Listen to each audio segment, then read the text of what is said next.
Hello, আসসালামু আলাইকুম students. আমরা আরেকটা কেমিস্ট্রি ক্লাস করব আজকে। আমরা লাস্ট ফিউ ক্লাস ধরে দ্রাব্যতার গুণফল এই ধরনের কিছু টপিক পড়তেছিলাম।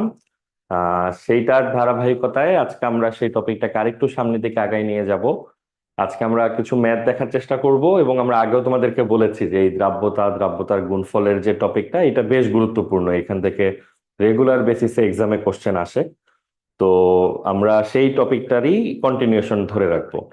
আমাদের ম্যাথ করার জন্য যেহেতু কিছু থিওরি বা কিছু আইডিয়া লাগবে। তোমরা তোমরা অলরেডি দেখতে পাচ্ছ যে স্ক্রিনে হচ্ছে আমরা আমাদের আগের লেকচারে কিছু ইম্পর্টেন্ট জিনিস তোমাদেরকে দেখাচ্ছিলাম। আমরা কোনো একদিন দ্রাব্যতা পড়ছিলাম, তারপর আমরা দ্রাব্যতার গুণফল পড়লাম। এরপর আমরা যেটা জানতে পারলাম যে দ্রাব্যতা এবং দ্রাব্যতার গুণফলের মধ্যে একটা সম্পর্ক আছে। তো সেই সম্পর্কটা হচ্ছে কিরকম, যে দ্রাব্যতা দিয়ে দিলে দ্রাব্যতার গুণফল বের করা যায়। তো আমরা বারবার যেটা রিপিট করতেছিলাম আগের ক্লাসগুলোতে তোমাদের মনে রাখার জন্য, সেটা হচ্ছে দ্রাব্যতা হোক বা দ্রাব্যতার গুণফল হোক, প্রথম যে বিষয়টা তোমার মাথায় রাখতে হবে, প্রথম যে জিনিসটা এনশিওর করতে হবে, সেটা হচ্ছে তোমার কাছে একটা সম্পৃক্ত দ্রবণ আছে। সম্পৃক্ত দ্রবণ কোন জিনিসটাকে বলে? সেটা হচ্ছে যখন একটা দ্রবণের মধ্যে আর কোনো দ্রবীভূত হওয়া, মিশে যাওয়া সম্ভব হয় না। অলরেডি যে সর্বোচ্চ পরিমাণ দ্রব যে নিয়ে নিছে, সর্বোচ্চ পরিমাণ দ্রব যেই দ্রবণে মিশে গেছে, সেটাকে আমরা বলি হচ্ছে সম্পৃক্ত দ্রবণ। ঠিক আছে? তো একটা সম্পৃক্ত দ্রবণের যেটা বৈশিষ্ট্য, সেটা হচ্ছে সেখানে একটা উভমুখী বিক্রিয়া ঘটে, সেই উভমুখী বিক্রিয়াটা সাম্য অবস্থায় থাকে। তো এই সাম্য অবস্থায় যখন থাকে, তখন আমরা এই সম্পৃক্ত দ্রবণের দুই ধরনের ভ্যালু ক্যালকুলেট করতে পারি। একটা হচ্ছে এই দ্রবণটাতে কতটুকু লবণ দেওয়া হয়েছে। এই লবণের পরিমাণটা যখন বের করা হয়, এই লবণের পরিমাণটাকেই বলা হয় দ্রাব্যতা। তো যখন আমরা দ্রাব্যতা বলি, তখন আসলে লবণের পরিমাণটা বলে দিই। দেন হচ্ছে দ্রাব্যতার পর যখন দ্রাব্যতার গুণফল জানতে চাওয়া হয়, দ্রাব্যতার গুণফল বলতে আসলে মিন করে যে সম্পৃক্ত অবস্থা পর্যন্ত যে আসলো, ততক্ষণে কি হয়েছে, লবণ যখন মিশেছে, লবণ যখন দ্রবীভূত হয়েছে, লবণ কিন্তু আয়নিত হয়েছে, তাই না? লবণটা ভেঙে বিভিন্ন আয়ন উৎপন্ন হয়েছে। তো এই আয়নের পরিমাণটা যদি আমরা হিসাব করতে চাই, তখন এটাকে আমরা বলি হচ্ছে দ্রাব্যতার গুণফল। তো আমরা জিনিসটা একটু সিম্পল করে নিয়ে আসতেছিলাম যে দ্রবণ সম্পৃক্ত হইতে হবে, এটা হচ্ছে সবার প্রথম কথা। দ্বিতীয় কথা হচ্ছে যে এই দ্রবণ সম্পৃক্ত হওয়ার পরে যদি আমরা লবণের পরিমাণটা নির্ণয় করি, তাহলে এটাকে আমরা বলবো দ্রাব্যতা। আর যদি লবণ ভেঙে উৎপন্ন হওয়া আয়নের পরিমাণ নির্ণয় করি, তাহলে এটাকে আমরা বলবো দ্রাব্যতার গুণফল। তো লবণ ভেঙে যেহেতু আয়ন উৎপন্ন হয়, সেহেতু আমরা দ্রাব্যতা এবং দ্রাব্যতার গুণফলের মধ্যে সবসময় কি স্থাপন করতে পারি? একটা সম্পর্ক স্থাপন করতে পারি। ঠিক আছে? তো আমরা বিভিন্ন টপিকে বিভিন্ন রকম কোশ্চেন দেখেছিলাম লাস্ট দিন, যে আমরা এমএক্স নামের একটা লবণের জন্য দেখেছিলাম যে এটার দ্রাব্যতা যদি এস মোল পার লিটার হয়, তাহলে এটার কেএসপি হয় হচ্ছে এস স্কোয়ার, মোল পার লিটারের হোল স্কোয়ার। এরকম এমএক্স লবণের পর আমরা ক্যালসিয়াম ফ্লোরাইডের মতো লবণে দেখেছিলাম এটা 4y³ আসে। তারপর অ্যালুমিনিয়াম ক্লোরাইডের মতো লবণে এটা 27Q⁴ আসে। অ্যালুমিনিয়াম সালফেট লবণ সেখানে আসে 108S⁵ এবং আমরা তোমাদেরকে একটা ভ্যারাইটি নিয়ে কথা বলতেছিলাম যে অনেক সময় কোশ্চেনে আমাদের যেটা প্র্যাকটিস, সেটা হচ্ছে দ্রাব্যতাগুলা ঘনমাত্রা হিসেবে দেওয়া থাকবে, সো মোল পার লিটার হিসেবে দেওয়া থাকবে। বাট বইতে অনেক সময় প্রশ্নের মধ্যে মোল পার লিটারের ভ্যালু না দিয়ে গ্রাম পার লিটার দিয়ে দেয়, বা মোল পার লিটারের ভ্যালু না চেয়ে গ্রাম পার লিটারের ভ্যালু চায়। সো মোল আর গ্রামের মধ্যে একটা রূপান্তর সবসময় তোমার জানা থাকা লাগবে। এটা অনেকেই তোমরা 9-10 থেকে জানো। মোল এবং গ্রামের মধ্যে সম্পর্ক হচ্ছে n = m/M। যে কোনো ভরকে যদি আণবিক ভর দিয়ে ভাগ করে দেওয়া হয়, তাহলেই কিন্তু এটা মোলে চলে যায়। তো এই ছোট্ট সম্পর্কটা দিয়ে মোল থেকে গ্রাম বা গ্রাম থেকে মোল এই ধরনের আসা যাওয়া করা সম্ভব।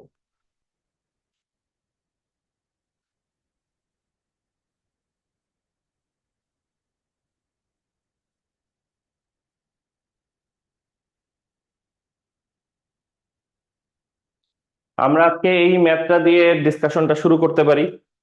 আমরা তোমরাও সবাই যার যার ক্যালকুলেটর কাগজপত্র নিয়ে নিশ্চয়ই রেডি আছো। দেখো, কোশ্চেনটা সবাই ভালো করে পড়ো। ক্যালসিয়াম ফ্লোরাইড লবণের একটা সম্পৃক্ত দ্রবণে ফ্লোরাইড আয়নের ঘনমাত্রা পাওয়া গিয়েছে 0.45 মোল পার লিটার। ক্যালসিয়াম ফ্লোরাইড যে লবণটা আছে, সেটার কেএসপি কত?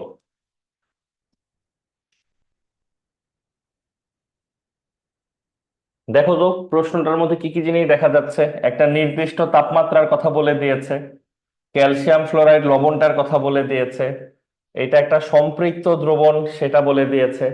ক্যালসিয়াম ফ্লোরাইড লবণের মধ্যে কি কি আয়ন থাকবে বলতো? একটা থাকবে ক্যালসিয়াম 2+ আয়ন, একটা থাকবে ফ্লোরাইড আয়ন। এই দুইটার মধ্যে একটা আয়ন ফ্লোরাইড আয়নের পরিমাণটার কথা কিন্তু বলে দিয়েছে, সেটার ঘনমাত্রা বলে দিয়েছে 0.45 মোল পার লিটার। দেন এই ক্যালসিয়াম ফ্লোরাইড লবণটার দ্রাব্যতার গুণফল জানতে চেয়েছে, কেএসপি জানতে চেয়েছে। বলো কি করব আমরা?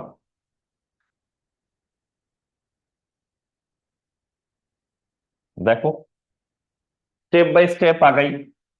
ক্যালসিয়াম ফ্লোরাইড যে লবণটা, এটার যেহেতু কেএসপি বের করতে বলেছে, স্টেপ 1 এটাকে আমরা যে রাসায়নিক সমীকরণ, সেই সমীকরণগুলো লিখে ফেলতে পারি এই।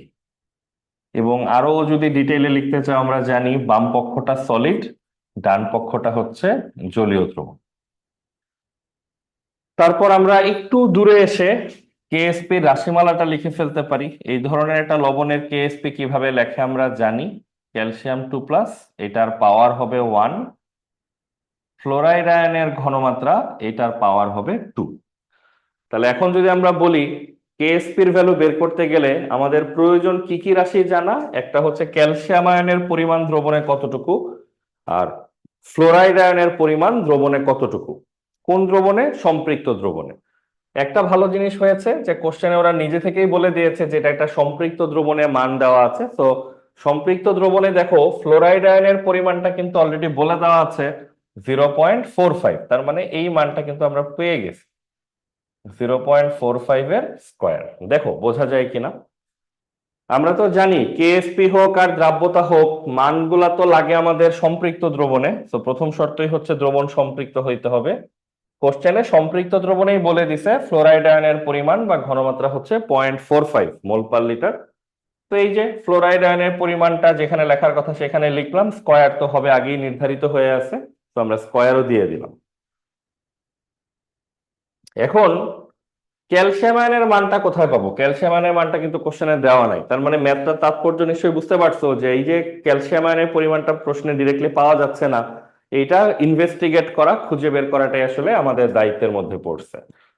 এখন চিন্তা করে দেখো তো, একটা দ্রবণ যখন সম্পৃক্ত হয়, ধরো ক্যালসিয়াম ফ্লোরাইডের একটা সম্পৃক্ত দ্রবণ এখানে আছে, এই হিসাব বলে যে একটা ক্যালসিয়াম ফ্লোরাইড যখন ভাঙে তখন একটা ক্যালসিয়াম আয়ন উৎপন্ন হয়, দুইটা ফ্লোরাইড আয়ন উৎপন্ন হয়। মানে 1 মোল ক্যালসিয়াম ফ্লোরাইড যদি ভাঙে তাহলে সেখান থেকে 1 মোল ক্যালসিয়াম আয়ন উৎপন্ন হয়, আর 2 মোল করে উৎপন্ন হয় ফ্লোরাইড আয়ন। তাহলে এই কথাটা তো ঠিক যে এটা যদি 100টা টোটাল দ্রবীভূত হইতো, এটার ধরো এটার মনে মনে 100টা কণা দ্রবীভূত হইলো, তাহলে ক্যালসিয়াম আয়ন কতগুলো উৎপন্ন হবে? 100টা। ফ্লোরাইড কতগুলো উৎপন্ন হবে? 200টা। তাই তো? যদি এটা হয় 20টা, তাহলে এটা হবে 20, এটা কত হবে? ডাবল হবে 40। বুঝতে পারতেছো? যদি এইটা হয় এক্স, তাহলে এটাও হবে এক্স, এইটা হবে 2x। এই হিসাব নিশ্চয়ই আমরা সবাই বুঝতে পারতেছি। এখানে আইডিয়াটা কি দেওয়ার চেষ্টা করতেছি আমরা? আইডিয়াটা দেওয়ার চেষ্টা করতেছি, এই কলামটা দেখো আর এই কলামটা দেখো, যখন একটা দ্রবণ সম্পৃক্ত হয় লবণ পুরাটা ভেঙে ডান পাশে চলে আসে যতটুকু আসার, এই আয়ন যা পাই, এই যে দেখো 240 বা 2x, ক্যালসিয়াম আয়ন কি পাই বলো তো? ঠিক তার অর্ধেক পাই। কথা ঠিক কিনা দেখো তো? ফ্লোরাইড আয়নের পরিমাণ আমরা দ্রবণে যা পাই 240 2x, ক্যালসিয়াম আয়ন কিন্তু থাকে তার এগেনস্টে ঠিক তার অর্ধেক পরিমাণ, তার মানে 120 বা x। তাহলে বলো তো, যেখানে আমরা ফ্লোরাইড আয়নের পরিমাণ পাচ্ছি 0.45, সেখানে ক্যালসিয়াম আয়নের পরিমাণটা কত হবে? এবার হাফ অফ 0.45, এটা পাওয়ার হবে 1। দেখো বুঝতে পেরেছো কিনা? এই হচ্ছে এই কোশ্চেনের অ্যান্সার। এই পার্টটা কিন্তু আমরা ইনফরমালি লিখে দিয়েছি, এটা তোমাকে লিখতে হবে না, এটা তোমাকে বোঝানোর জন্য বলছি আমরা।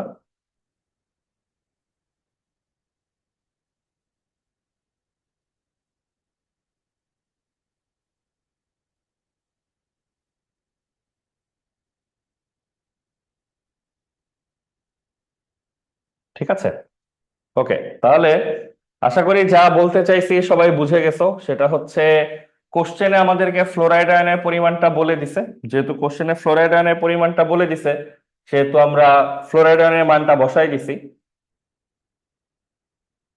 সরি, এই যে ফ্লোরাইড আয়নের পরিমাণটা কোশ্চেনে বলে দিছে, আমরা কিন্তু ফ্লোরাইড আয়নের মানটা এখানে বসাই দিছি আগেই। ক্যালসিয়াম আয়নের পরিমাণটা মিসিং ছিল, দেন আমরা সমীকরণ থেকে একটা সম্পর্ক আগে নির্ণয় করে নিলাম যে ফ্লোরাইড আয়নের পরিমাণ যদি 50 হয় তাহলে ক্যালসিয়াম আয়ন যে অবশ্যই 25 হবে, এটা আমরা শিওর হইলাম, হয়ে এই ফ্লোরাইড আয়নের ঠিক অর্ধেক পরিমাণটা কিন্তু ক্যালসিয়াম আয়নে নিয়ে নিছি। এখন তোমরা কুইক এটা হিসাব করো, এইখানে যা আসবে সেটাই হচ্ছে আমাদের অ্যান্সার। আর বলো তো দেখি এটার ইউনিট কি আসবে? এতটুকু হচ্ছে মোল পার লিটার, এতটুকু হচ্ছে মোল পার লিটারের স্কয়ার, তো টোটাল ইউনিটটা আসবে মোল পার লিটারের হোল কিউব। তোমরা সবাই তাড়াতাড়ি এটার অ্যান্সারটা আমাদেরকে কমেন্ট বক্স, চ্যাট বক্স, যে যেখানে আছো সেটা হচ্ছে জানাও। এই ছোট কাজটা আমরা তোমাদের জন্য রাখলাম। ঠিক আছে, সবাই বুঝতে পেরেছো? সো এই ওয়েতে প্রবলেমগুলো সলভ করতে হবে, কোশ্চেনটা ভালো করে পড়তে হবে, তার এগেনস্টে উত্তরগুলি হচ্ছে আসবে। তো আমরা তোমাকে আরেকটা কোশ্চেন দিতে পারি তোমাদের প্র্যাকটিসের জন্য, আমরা সবাই মিলে সেটা সলভও করতে পারি। আচ্ছা,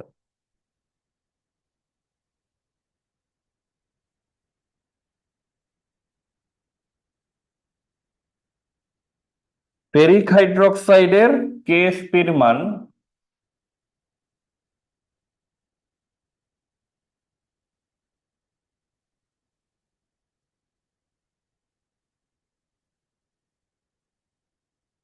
ফেরিক হাইড্রোক্সাইডের কেএসপির মান 1.8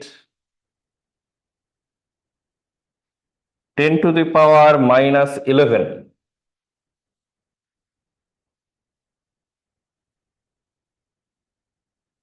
মোল পার লিটার টু দি পাওয়ার 4। লবণটির দ্রাব্যতা নির্ণয় করো।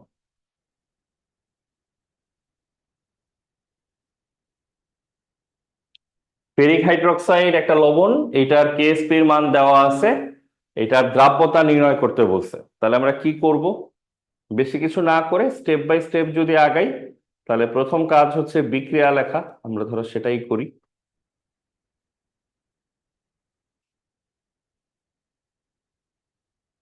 এখান থেকে পাওয়া যাবে ফেরিক আয়ন এবং পাওয়া যাবে হাইড্রোক্সাইড আয়ন।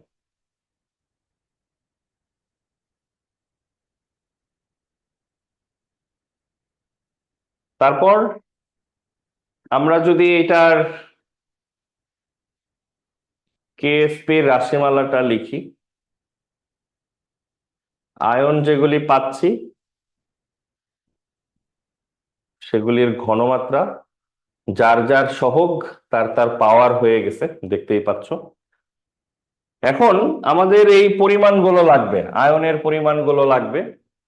এইখানে যেহেতু কেএসপির মান বলে দিছে, সেটা আবার মনে করাই দিচ্ছি, কেএসপি হোক বা দ্রাব্যতা হোক, এগুলো কিন্তু শব্দগুলা ব্যবহারই করা হয় সম্পৃক্ত দ্রবণের জন্য। তো দ্রবণটা সম্পৃক্ত সেটা আমরা বুঝতে পারতেছি নিশ্চয়ই। দ্রাব্যতা বের করতে বলেছে, ধরি ফেরিক হাইড্রোক্সাইডের দ্রাব্যতা হচ্ছে এস মোল পার লিটার, এটা আমরা ধরেই নিলাম। ধরো এস মোল পার লিটার দ্রাব্যতা, এই কথাটার মানে কি বলতো? 1 লিটার দ্রবণকে সম্পৃক্ত করতে তুমি এস মোল দ্রব যোগ করতে পারছো, এখানে এস মোল পরিমাণ দ্রব এখানে তুমি যোগ করেছো। সো এস মোল পর্যন্ত লবণ সাকসেসফুলি কিন্তু এখানে দ্রবীভূত হয়ে গেছে। এস এর পরে যে লবণগুলি আসবে সেই লবণগুলি হচ্ছে বলতে পারো এখানে অধক্ষেপ হিসাবে পড়বে, বাট এস পর্যন্ত লবণ নিয়ে কিন্তু কোনো কনফিউশন নাই। ঠিক আছে, এটা একটু মাথায় রাখি সবাই, যে এস মোল পরিমাণ লবণ সাকসেসফুলি এই দ্রবণে দ্রবীভূত হবে, এবং লবণটাকে দিয়ে এই দ্রবণটা কিন্তু সম্পৃক্ত হয়ে যাবে এস মোল পরিমাণ লবণ দিয়ে। এস এর থেকে বেশি পরিমাণ লবণ যদি এখানে আসে, সেই লবণ তখন কি হবে? পাত্রের তলায় কিন্তু অধক্ষেপ হিসেবে পড়ে থাকবে। ঠিক আছে, ওকে। তাহলে এস পর্যন্ত যেহেতু কনফিউশন নাই, এস পর্যন্ত লবণ ঠিক মতোই মিশে গেছে, তাহলে বলতো এইখানে ইকুয়েশন বলে 1 মোল পরিমাণ লবণ মিশে গেলে 1 মোল পরিমাণ ফেরিক আয়ন উৎপন্ন হয়। তাহলে এস মোল পরিমাণ লবণ মিশে গেলে এখান থেকে ফেরিক আয়ন কতটুকু উৎপন্ন হবে? এস পরিমাণ। 1 মোল পরিমাণ লবণ ভাঙলে 3 মোল পরিমাণ হাইড্রোক্সাইড উৎপন্ন হয়, তাহলে এস থেকে কতটুকু হাইড্রোক্সাইড উৎপন্ন হবে? অ্যান্সার হচ্ছে 3s। সবাই বুঝতে পারছো তো? তাহলে ফেরিক আয়নের পরিমাণ হচ্ছে এস, হাইড্রোক্সাইডের পরিমাণ হচ্ছে 3s। তাহলে দেখো প্রশ্নে কেএসপির মানটা কিন্তু আমাদের দেয়া ছিল 1.8 10⁻⁻11। এইটা ইকুয়াল টু কি দাঁড়াচ্ছে? এস ইন্টু 27s কিউব, বা একবারে যদি বলি 27s⁴। তাহলে এটা যদি হয় 27s⁴, এটা একটু ক্যালকুলেট করে এস এর ভ্যালু বের করা যাবে না? দেখো তো সবাই এস এর ভ্যালু কত আসে, আমিও ক্যালকুলেট করছি।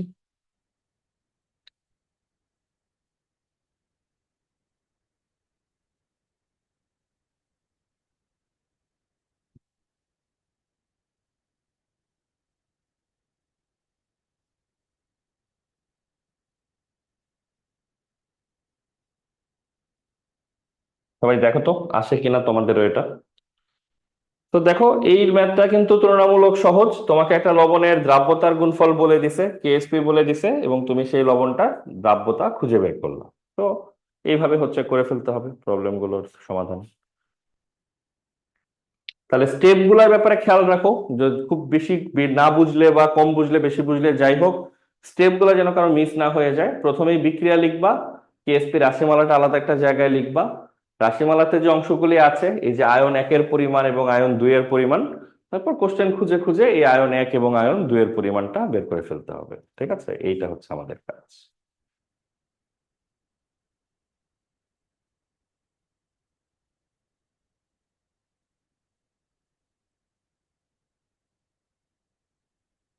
ঠিক আছে সবাই, ওকে। তাহলে আজকে এখন আমরা একটা নতুন টপিক নিয়ে কথা বলতে পারি, যেটা আমরা লাস্ট ক্লাসে তোমাদেরকে মনে করিয়ে দিয়েছিলাম, যেটা আমরা আজকে পড়বো।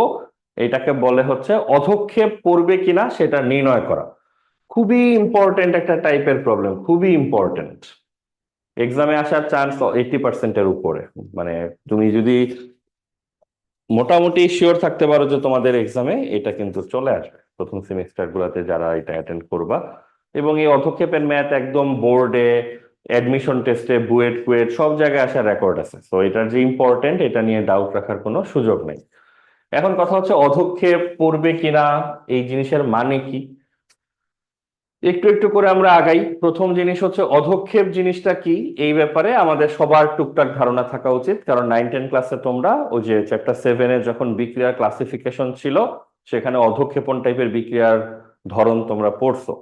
অধক্ষেপের আইডিয়াটা হচ্ছে যখন তুমি দুইটা দ্রবণ একসাথে মিশ্রিত করবা, তখন এমন সব আয়নিক যৌগ, এমন সব যৌগ বা লবণ উৎপন্ন হবে যারা আসলে পানিতে দ্রবীভূত হইতে পারে না। এই অদ্রবীভূত লবণগুলো কি হয়, পাত্রের তলায় বা টেস্ট টিউবের তলায় পড়ে থাকে। কি অবস্থায় পড়ে থাকে, ভৌত অবস্থাটা কি হয়, ওদের কঠিন হয়। তো এই যে কঠিন লবণ পাত্রের নিচে পড়ে থাকে, এবং এটা সময়ের সাথে সাথে কি হয় না, আর মিশে যায় না বা দ্রবীভূত হয় না। এই বিশেষ যে লবণটা নিচে পড়ে থাকলো সলিড, এই সলিডটাকে বলে হচ্ছে অধক্ষেপ। তো অধ ওয়ার্ডটা দেখে কিছুটা অনুমান করতে পারতেছো, অধ কি, ঊর্ধ্বের বিপরীত শব্দ। ঊর্ধ্ব মানে উপরে উঠে যাচ্ছে, অধ মানে নিচে পড়ে থাকতেছে। এই লবণগুলো নিচে পড়ে থাকে দেখেই ওদের নাম অধক্ষেপ। ওকে, এখন অধক্ষেপের যে ব্যাপারটা, এটা কিন্তু একটা খুবই অ্যাবনর্মাল এবং স্পেশাল ব্যাপার। আমরা তো সবসময় যেটা করি, যে স্পেশালিটি দেখার মতো মাইন্ডসেট নিয়ে হয়তো আমরা সবসময় পড়তে পারি না। আমাদের প্রবলেম সলভ করতে হবে, মার্ক পাইতে হবে, ইন্টেনশন থাকে ডিফারেন্ট। বাট তুমি যদি র্যান্ডমলি চিন্তা করো, এটা কিন্তু কাইন্ড অফ একটা ম্যাজিক্যাল ব্যাপার। তোমার কাছে একটা জার আছে, ফাঁকা জার। এই জারের মধ্যে তুমি প্রথমে একটা দ্রবণ তথা একটা লিকুইড যোগ করলা, লিকুইড 1। তারপর সেটার মধ্যে আরেকটা দ্রবণ বা লিকুইড 2 যোগ করলা, তার মানে দুইটা তরল পদার্থ তুমি একসাথে যোগ করছো। অধক্ষেপের ধারণাটা বলে যে তুমি যদি মেপে টেপে বুঝে শুনে দুইটা তরল এখানে যোগ করতে পারো বা দ্রবণ সেখানে যোগ করতে পারো, দুই তরল থেকে কি জন্ম নিবে, সলিড জিনিস হচ্ছে জন্ম নিবে। এবং সলিড জিনিসটা জারের মধ্যে পড়ে থাকবে। সেটা কি ধরনের যৌগ, আয়নিক যৌগ। আমরা সারা জীবন কি জেনে আসছি, যে আয়নিক যৌগ কিন্তু দ্রবীভূত হওয়ার জন্য খুবই ভালো, খুব সহজে সে দ্রবীভূত হইতে পারে। দ্রবীভূত হওয়া তার বৈশিষ্ট্যের মধ্যে একটা ইউনিকনেসও নেয়, যে অন্য অনেক যৌগ না পারলেও আয়নিক যৌগ কিন্তু খুব ভালো দ্রবীভূত হইতে পারে। তো দুইটা লিকুইড একসাথে হয়ে সলিড জন্ম দিচ্ছে, এটা একটা অবাক করা ব্যাপার। যেই সলিডটা জন্ম নিচ্ছে সেটা একটা আয়নিক যৌগ। আয়নিক যৌগটা কোন এনভায়রনমেন্টে আছে, টেস্ট টিউবের মধ্যে অন্য লিকুইডের সাথে। তারপরেও সে দ্রবীভূত হচ্ছে নাকি হচ্ছে না, হচ্ছে না। তো পুরো জিনিসটাই কিন্তু হাইলি অ্যাবনর্মাল এবং স্পেশাল, তুমি যদি ওইভাবে খেয়াল করার চেষ্টা করো।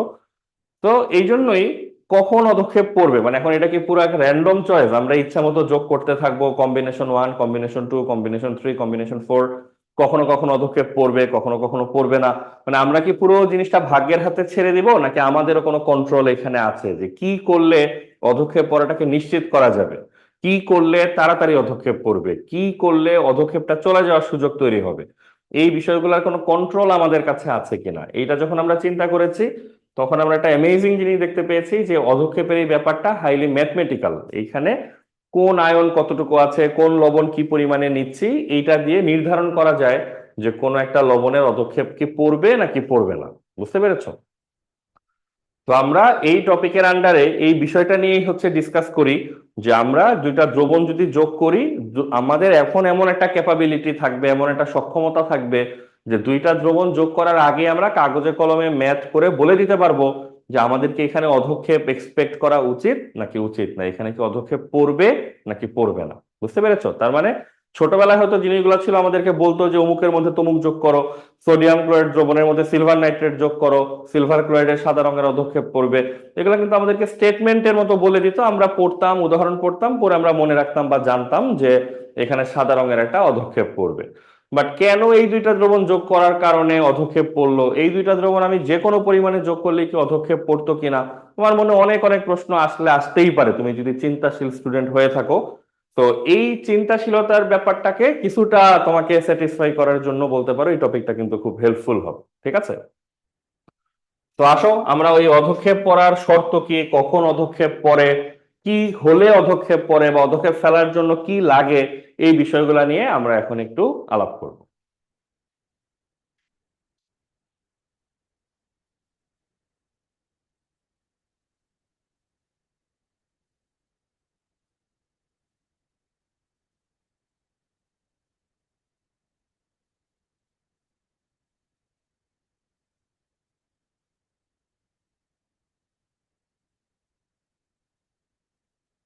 আচ্ছা, আমরা 30 সেকেন্ডের একটা ব্রেক দিচ্ছি একটু তোমাদের।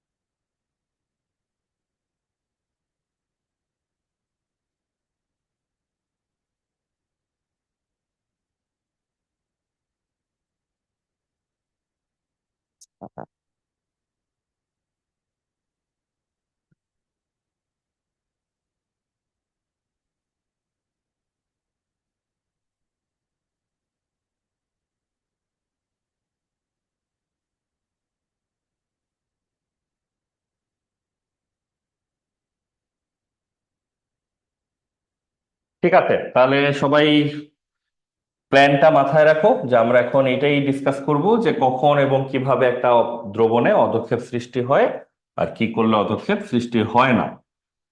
তো জিনিসটা বোঝার জন্য আমরা আগে একটা ডিফারেন্ট এক্সাম্পল নিচ্ছি, তারপর আমরা দুইটা তুলনাটা তোমাদেরকে দেখাবো যে কিভাবে এটা হইতে পারে। ধরো এটা একটা ক্লাসরুম। ক্লাসরুমে অন্য সব ক্লাসরুমের মতোই কিছু বেঞ্চ আছে, বেঞ্চের মধ্যে স্টুডেন্টরা বসে থাকবে। আমাদের এই ক্লাসরুমে 8টা বেঞ্চ আছে। প্রত্যেকটা বেঞ্চে একেবারে চাপাচাপি করে ঠাসাঠাসি করেও যদি লোকজন বসে, পোলাপান বসে, তাহলেও প্রত্যেকটা বেঞ্চে হায়েস্ট 4 জন স্টুডেন্ট বসতে পারবে, কোনোভাবেই 4 জনের বেশি স্টুডেন্ট বসা সম্ভব না। তাহলে আমাদের বেঞ্চ আছে 4টা, সরি 8টা, প্রতি বেঞ্চে 4 জন করে। তাহলে বলো তো এই রুমের ধারণ ক্ষমতা কত হইলো, মানে কতজন স্টুডেন্ট হায়েস্ট বসতে পারবে এই রুমটায়? কতজন? 32 জন। Good, very good. সবাই নিশ্চয়ই বুঝতে পারছো। সো তার মানে আমরা এমন একটা ক্লাসরুম নিয়ে কথা বলতেছি, যে ক্লাসরুমের যে বেঞ্চের পরিমাণ দেখতেছি, যে সংখ্যা দেখতে পাচ্ছি, তাতে আমরা বুঝতে পারতেছি এখানে স্টুডেন্ট বসতে পারবে কতজন। অ্যান্সার হচ্ছে 32 জন। ধারণ ক্ষমতা 32 মানে কি এখানে 32 জন বসে আছে বলো তো? অ্যান্সার হচ্ছে না। ধারণ ক্ষমতা মানে এখানে বসতে পারবে 32 জন, যদি সবাই আসতে থাকে স্টুডেন্ট 32 পর্যন্ত আমরা এখানে বসতে দিতে পারবো। এর মানে এটা না যে যে কোনো সময় গেলেই তুমি ক্লাসরুমে দেখবা যে 32 জন বসে আছে। ধরো কোনো একটা অফ ডে, সেদিন তো আর কোনো স্টুডেন্টই আসবে না, তো রুম থাকবে বন্ধ, তাতে কি ধারণ ক্ষমতা 32 থেকে চেঞ্জ হবে? অ্যান্সার হচ্ছে না। ধারণ ক্ষমতা ইজ সামথিং কনস্ট্যান্ট টাইপ। তুমি যতক্ষণ পর্যন্ত বেঞ্চ কম বেশি না করবা, রুমটা ছোট বড় না করবা, ততক্ষণ পর্যন্ত কিন্তু রুমের ধারণ ক্ষমতা নিয়ে কোনো সমস্যা নাই। ধারণ ক্ষমতা কিন্তু 32-এ ফিক্সড। এখন ধারণ ক্ষমতা ছাড়া আমরা আরেকটা ধারণা যদি নেই, সেটা হচ্ছে আজকে উপস্থিত স্টুডেন্ট। আজ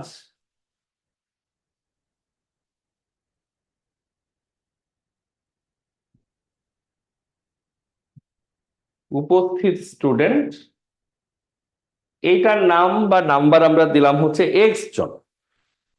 কতজন স্টুডেন্ট আসবে কোনো একটা দিন বলো তো, একটু চিন্তা করে। এই নাম্বারটা কি কনস্ট্যান্ট? লাইক গতকালকে কতজন আসছে, আজকে কতজন আসবে, কালকে আগামীকালকে কতজন আসবে, পরশু কতজন আসবে? এই সংখ্যাটা কি স্থির? এটাকে বোঝা সম্ভব আগে থেকে? আনসার হচ্ছে বোঝা সম্ভব না। এই নাম্বারটা যেদিন আমরা স্টুডেন্ট গুনতে শুরু করব, যেমন আজকে স্টুডেন্ট কতজন আসছে, এটা যদি আমরা গুনতে শুরু করি তাহলে কেবলমাত্র এই সংখ্যাটা পাওয়া যাবে। তাহলে জিনিসটা বোঝার চেষ্টা করো, একটা ক্লাসরুম নিয়ে কথা হচ্ছে, যে ক্লাসরুমে বসার সুযোগ আছে টোটাল 32 জনের, এটাকে আমরা বলতেছি রুমটার ধারণ ক্ষমতা। আর এই রুমটাতে আসবে কতজন সেটা আসার পরে গুনলেই পাওয়া যাবে যে আজকে কতজন স্টুডেন্ট এখানে উপস্থিত আছে। এখন চিন্তা করে দেখো তো, কেউ যদি এরকম একটা প্রশ্ন করে যে কোনো একটা দিন যে স্টুডেন্ট গুলা আসছে ক্লাসে তারা কি সবাই বসতে পারছিল? এটা যদি কেউ প্রশ্ন করে যে সোজা কোনো একটা নির্দিষ্ট দিনে, বা ধরো আজকে যে স্টুডেন্টরা আসছে ক্লাসে তারা কি সবাই বসতে পারছে, নাকি বসার পর কিছু জায়গা ফাঁকা রয়ে গেছিল, নাকি ওভারফ্লো করছে, মানে 32 জন বসার পরেও কিছু মানুষ দাঁড়ায় ছিল ক্লাসে? এইটা যদি কেউ জানতে চায় তাহলে বলো তো ম্যাথমেটিক্যালি এই প্রশ্নের উত্তর কিভাবে দেওয়া সম্ভব, যে রুমটার অবস্থা আসলে কি ছিল আজকে? আমরা কি করব বলতো, এই যে আমাদের উপস্থিত স্টুডেন্ট আর আমাদের যে ধারণ ক্ষমতা 32, এই দুইটা সংখ্যাকে যদি আমরা তুলনা করি তাহলে কিন্তু বোঝা সম্ভব যে ক্লাসরুমের অবস্থা আজকে কি ছিল। বলতো এক্স আর 32-এর মধ্যে কত রকমের সম্পর্ক থাকা সম্ভব? উপস্থিত স্টুডেন্টের সংখ্যা 32 থেকে কম হইতে পারে। উপস্থিত স্টুডেন্টের সংখ্যা যদি 32 থেকে কম হয়, এটা কি মিন করে? যে আমাদের ধরো 8টার মধ্যে 6টা বেঞ্চ ফিল আপ হয়েছে, 2টা বেঞ্চ ফাঁকা, তাই তো? এটাই মিন করে। তার মানে উপস্থিত স্টুডেন্টের সংখ্যা যদি ধারণ ক্ষমতা থেকে কম হয়, এটা মিন করে রুমের মধ্যে ফাঁকা জায়গা আছে, এখনো কিছু স্টুডেন্ট যদি আসে তাদেরকে আমরা বসতে দিতে পারবো। এই জন্য এই সিচুয়েশনটাকে বলে হচ্ছে,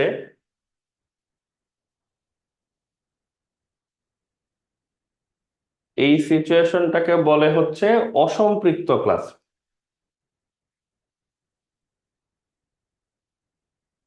নিশ্চয়ই অসম্পৃক্ত শব্দটার সাথে তোমরা রিলেট করতে পারতেছো। অসম্পৃক্ত মানেই হচ্ছে ফাঁকা আছে, আরো অ্যাড করা যাবে, এই সিচুয়েশনটাকে বলে অসম্পৃক্ত। তো আমরা যেহেতু ক্লাসরুম নিয়ে কথা বলতেছি, তো স্টুডেন্টের সংখ্যা ধারণ ক্ষমতা থেকে যদি কম থাকে তাহলে এটাকে আমরা বলি হচ্ছে অসম্পৃক্ত ক্লাসরুম। ঠিক আছে? ওকে, নেক্সট। আর কি হইতে পারে? এক্স এর ভ্যালু ইকুয়াল টু 32 হইতে পারে। ইকুয়াল টু 32 কি মিন করবে চিন্তা করে দেখো তো, রুমে বসতে পারে 32 জন, আজকে স্টুডেন্ট আসছেও 32 জন, তাইলে কি হবে? রুমটা একেবারে কানায় কানায় পূর্ণ থাকবে, কোনো ফাঁকা জায়গা থাকবে না, একেবারে লাস্ট বেঞ্চের লাস্ট সিট পর্যন্তই আজকে অকুপাইড থাকবে, দখল থাকবে। তখন এই ক্লাসরুমটাকে আমরা কি ক্লাসরুম বলবো বলো তো? এটাকে তখন আমরা বলবো একটা সম্পৃক্ত ক্লাসরুম। আর কি হইতে পারে? যে আমরা স্টুডেন্ট যখন ক্লাসে ঢুকে তখন তো আসলে টেকনিক্যালি কেউই গুনে গুনে ঢুকায় না, ঢুকে ঢুকে যাওয়ার পরে আমরা টের পাই যে সিচুয়েশন কি হচ্ছে। তো এমনও হইতে পারে যে আজকে আমরা প্রথম দিন ক্লাসের, র্যান্ডম স্টুডেন্ট অনেকেই আসছে ক্লাস করার জন্য, তো অনেক স্টুডেন্ট চলে আসছে, আমাদের স্টুডেন্টের সংখ্যা কি হয়েছে, 32 থেকে বেশি হয়ে গেছে। এখন নর্মালি ক্লাসে ঢুকে যে স্টুডেন্টরা খুব সুশৃঙ্খল ভাবে বসে থাকে, ব্যাপারটা তো এরকম না। তো সবাই ধরো ব্যাগ ট্যাগ রেখে এলোমেলো ভাবে ঘোরাঘুরি করতেছে, হাই বেঞ্চের উপর বসে আছে। তো ক্লাস শুরু করার সময় যখন আমরা সবাইকে ঘোষণা দিলাম সুস্থির ভাবে বসার জন্য, তখন সবাই ঠিকঠাক মতো বসতে যেয়ে দেখলো যে আসলে 3 জনের জায়গা হচ্ছে না। 32 জন বসার পরেও দেখা গেল যে স্টুডেন্ট চলে আসছে রুমে 35 জন। তাহলে কি হবে বলতো? 32 জন বসবে, যেহেতু আমাদের বসার মতো জায়গা রাখা আছে 32 জনের, বাকি 3 জনের কিন্তু বসার জায়গা নাই, তো তারা যদি ক্লাস কন্টিনিউ করতে চায় তাদেরকে কিন্তু দাঁড়ায় থাকতে হবে। এই যে সিচুয়েশনটা যে ওভারফ্লো করে গেল, এইটাকে আমরা আমাদের ভাষায় বলি হচ্ছে অতিপৃক্ত। ক্লাসরুমের ভাষায় তুমি বলতে পারো স্টুডেন্ট দাঁড়ায় থাকবে এখানে কিছু, আর আমাদের যে টপিকের ভাষা সেটার ভাষায় আমরা এই সিচুয়েশনটাকে বলি হচ্ছে অধঃক্ষেপ, যারা দ্রবীভূত হইতে পারে নাই। ওই যে যে তিনজন স্টুডেন্ট বসতে পারে নাই, মানে বসতে পারাটাকে আমরা বলতেছি দ্রবীভূত হওয়া। যেহেতু বসতে পারে নাই, তার মানে ওই তিনজন হচ্ছে অদ্রবীভূত বা অধঃক্ষেপ হিসাবে থাকবে। তো এইটা হচ্ছে একটা ক্লাসরুমের সিনারিও। পুরো জিনিসটা সবাই তাহলে আরেকবার শুনো, আরেকবার খেয়াল করো। একটা ক্লাসরুম নিয়ে কথা হচ্ছে, যার ধারণ ক্ষমতা 32, স্টুডেন্ট আসছে এক্স জন। তো আগত স্টুডেন্টের সংখ্যা 32 থেকে কম হইতে পারে, 32-এর সমান হইতে পারে, 32 থেকে বেশিও হইতে পারে। 32-এর কম হলে এটাকে আমরা অসম্পৃক্ত বলি, ফাঁকা জায়গা থাকবে। 32-এর সমান হলে এটাকে আমরা সম্পৃক্ত বলি, কোনো ফাঁকা জায়গা থাকবে না, একেবারে শেষ বিন্দু পর্যন্ত ফিল আপ। আর যদি আগত স্টুডেন্টের সংখ্যা 32-এর থেকেও বেশি হয়ে যায়, তখন আমরা বলি যে এখানে অধঃক্ষেপ সৃষ্টি হবে। ঠিক আছে? কথা হচ্ছে এটা তো ক্লাসরুম। এখন আমাদের এই ক্লাসরুমের আইডিয়াটাকে কোথায় নিয়ে যেতে হবে? আমরা চাইবো এটাকে একটা দ্রবণের সাথে তুলনা করতে, একটা দ্রবণের সাথে তুলনা করতে। চিন্তা করো, একটা দ্রবণের জন্য যদি আমরা চিন্তা করি, তাহলে এই বিষয়গুলোকে আমরা কিভাবে সেটেল করব? ফার্স্ট অফ অল, একটা ক্লাসরুমে যেমন যতজন ইচ্ছা ততজন বসতে পারে না, একটা লিমিট আছে, যেমন 32, তেমনি একটা দ্রবণে কি যত ইচ্ছা তত লবণ দ্রবীভূত হইতে পারে? পারে বলো? অ্যান্সার হচ্ছে পারে না। হায়েস্ট যে পর্যন্ত লবণ দ্রবীভূত হইতে পারে সেটাকে আমরা বলি হচ্ছে দ্রাব্যতা। যদি আমরা লবণ দিয়ে পরিমাপ করি তাহলে বলি দ্রাব্যতা। আর যদি আয়নের মাধ্যমে হিসাব করি তাহলে এটাকে আমরা বলি দ্রাব্যতার গুণফল। তাহলে এখান থেকে একটা ডিফারেন্ট নলেজ সবার গ্রো করতেছে নিশ্চয়ই, যে দ্রাব্যতা এবং দ্রাব্যতার গুণফল আসলে কোনো একটা দ্রবণের লিমিট, মানে পিক পয়েন্টটা নির্দেশ করে। পিক পয়েন্ট একেবারে সর্বোচ্চ কি মানটা হওয়া সম্ভব। তার মানে ধারণ ক্ষমতার কথা যদি আমরা বলি, দ্রাব্যতা একটা ধারণ ক্ষমতা প্রকাশ করতে পারে, বা দ্রাব্যতার গুণফলও একটা ধারণ ক্ষমতা প্রকাশ করতে পারে। ধারণ ক্ষমতা দুই রকম কেন হইতে পারে? দুইটা ভিন্ন জিনিসের দিকে নজর রেখে। যেমন 32 জন এই রুমে বসতে পারে, তার মানে আমরা যদি মাথা হিসাবে বলি যে কতগুলা মাথা আমরা আশা করব, হাইয়েস্ট অ্যান্সার হচ্ছে 32। কিন্তু আমরা যদি হাত কতগুলো আশা করব বলি, তাহলে তো আর 32 থাকবে না, তখন সংখ্যাটা হবে 64। তো এই কনটেক্সটে কোন একটা দ্রবণে ধারণ ক্ষমতা কত, যদি আমরা এই ধারণ ক্ষমতাটা লবণের মাধ্যমে প্রকাশ করি তাহলে এটাকে আমরা বলবো দ্রাব্যতা।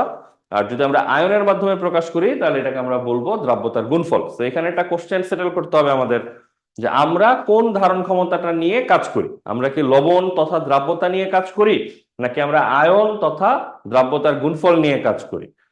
এই প্রসঙ্গে আগেই উত্তরটা সেটেল করি আমরা, সেটা হচ্ছে আমরা দ্রাব্যতার গুণফলটাকে হচ্ছে বাছাই করছি, এইটাকে আমরা ধারণ ক্ষমতা হিসাবে ব্যবহার করি। প্রশ্ন করতে পারো কেন, কেন এটাকে বাদ দিচ্ছে, ওইটাও তো একই রকম সুইটেবল মনে হচ্ছে। অ্যান্সার হচ্ছে না, একই রকম সুইটেবল না। একটা জিনিস আমরা বুঝতে পারছি, ধারণ ক্ষমতার জিনিসটা একটা কনস্ট্যান্ট রাশি, তাই না? যখন তখন এটা যেন চেঞ্জ না হয়, এটা আমাদেরকে নিশ্চিত করতে হয়। যেমন রুমের ধারণ ক্ষমতা আমরা বলছি, একমাত্র বেঞ্চ আসা যাওয়া না করলে এটা 32 থেকে চেঞ্জ হবে না। তো দ্রবণের ক্ষেত্রে দ্রাব্যতার গুণফল হচ্ছে একটা বেটার কনস্ট্যান্ট। বেটার কনস্ট্যান্ট মানে কি, এটা আমরা এই লেকচারের যে সিকোয়েন্স সেখানেই পড়বো, এক দুইটা লেকচারের মধ্যেই সামনে ইনশাআল্লাহ। সেটা হচ্ছে দ্রাব্যতাকে চাইলে চেঞ্জ করে ফেলা যায় বিভিন্ন পরিস্থিতিতে। দ্রাব্যতা মাঝে মধ্যে চেঞ্জ হয়ে যাওয়ার রেকর্ড আছে আমাদের কাছে, এটা আমরা ক্লাসে পড়বো। তো দ্রাব্যতার মানটা যেহেতু খুব বেশি স্টেডি না, স্থিতিশীল না, একটু একটু চেঞ্জ হয়ে যেতে পারে বিশেষ বিশেষ পরিস্থিতিতে। ওই পরিস্থিতিগুলোতে আমরা দেখছি যে দ্রাব্যতার গুণফলের মানটা কিন্তু চেঞ্জ হয় না, দ্রাব্যতার গুণফলের মানটা থেকে যায় কনস্ট্যান্ট। তো যদি আমরা এইভাবে বলি দুইটার মধ্যে কোনটা বেটার কনস্ট্যান্ট, বেশি সময় ধরে কনস্ট্যান্ট থাকে কোনটা, বেশি পরিস্থিতিতে কনস্ট্যান্ট থাকে কোনটা, সেটার অ্যান্সার হচ্ছে দ্রাব্যতার গুণফল। ঠিক আছে? এই সুযোগে লিখে রাখতে পারো, দ্রাব্যতার গুণফল শুধুমাত্র টেম্পারেচার দিয়ে সে প্রভাবিত হয়। একমাত্র টেম্পারেচার চেঞ্জ করলে দ্রাব্যতার গুণফলের মান চেঞ্জ হয়, অন্য কোনো কিছু দিয়ে তুমি দ্রাব্যতার গুণফলের মান চেঞ্জ করতে পারবে না। তো দ্রাব্যতার গুণফল যে একটা খুবই শক্তিশালী কনস্ট্যান্ট, খুব ভালো কনস্ট্যান্ট, এটাই আমরা আসলে বলতে চাচ্ছি এর মাধ্যমে।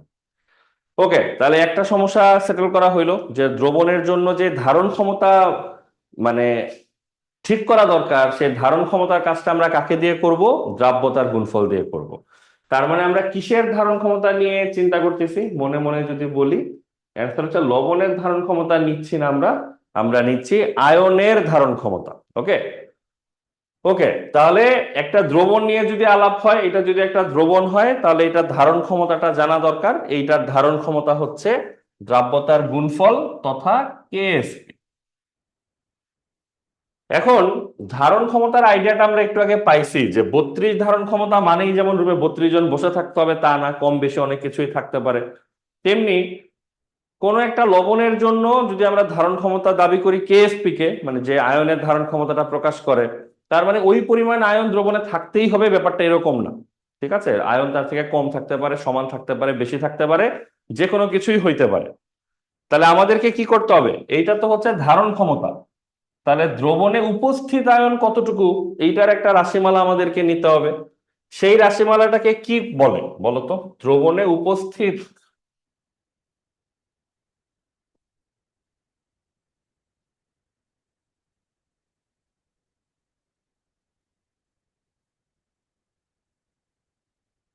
দ্রবণে উপস্থিত আয়ন, এইটা প্রকাশ করার জন্য আমাদের একটা রাশি দরকার।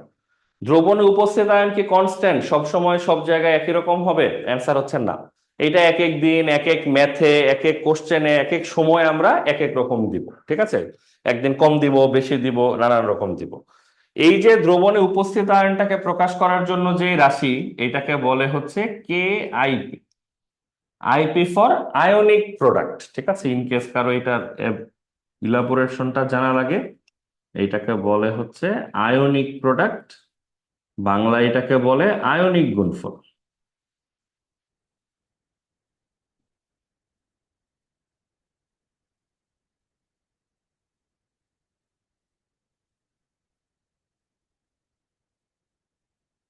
ঠিক আছে, তাহলে কোন একটা দ্রবণের জন্য আমরা যদি ধারণ ক্ষমতা বলি পিক কতটুকু থাকতে পারে, অ্যান্সার হচ্ছে কেএসপি।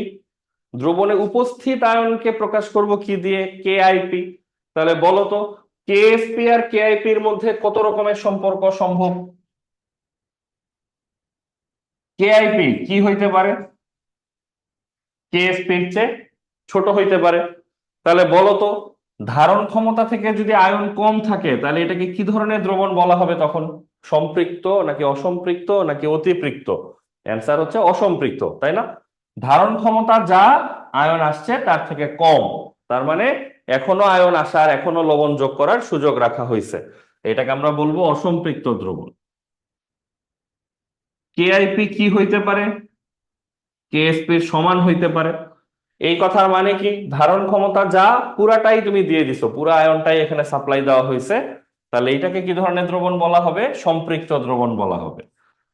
আর যদি এমন হয় যে তুমি এমন পরিমাণ আয়ন এখানে নিয়ে আসছো দ্রবণের মধ্যে, যে এই লিমিট বা পরিমাণটা, যে লিমিট বা পিক পয়েন্ট ছিল ওইটারও সে ওভারফ্লো করে ফেলছে, ওভারকাম করে ফেলছে, তখন তুমি এটাকে বলবা একটা অতিপৃক্ত দ্রবণ।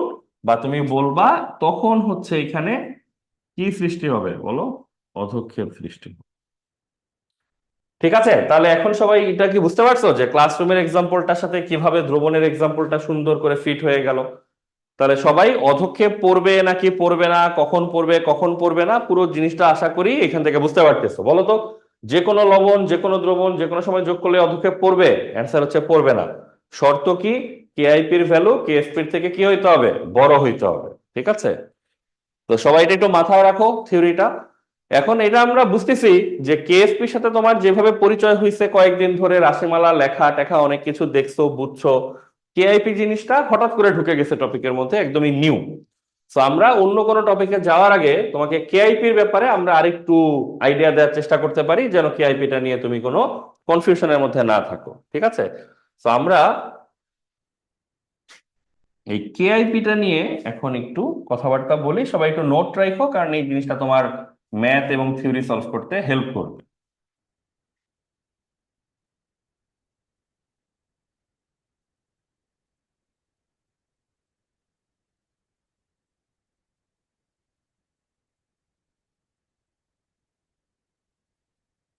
আয়নিক গুণফল কেআইপি, অনেক ডিরেকশন থেকে জিনিসটা বোঝা যায়, বাট আমাদের তো আসলে কেআইপির ব্যাপারে বেশি জানাটা টার্গেট না, টার্গেট হচ্ছে কাজ করার জন্য আসলে কি লাগবে।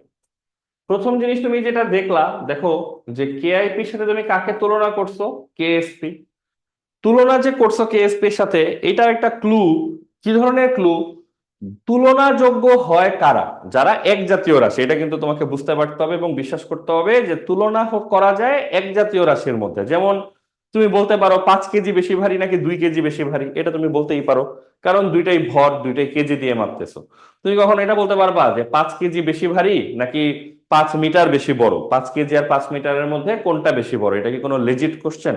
লেজিট কোশ্চেন না। কেন লেজিট কোশ্চেন না? কারণ হচ্ছে দুইটা দুই রকমের একক, দুই রকমের রাশি, এদেরকে আসলে কম্পেয়ার করার কোনো সুযোগ আমাদের নাই।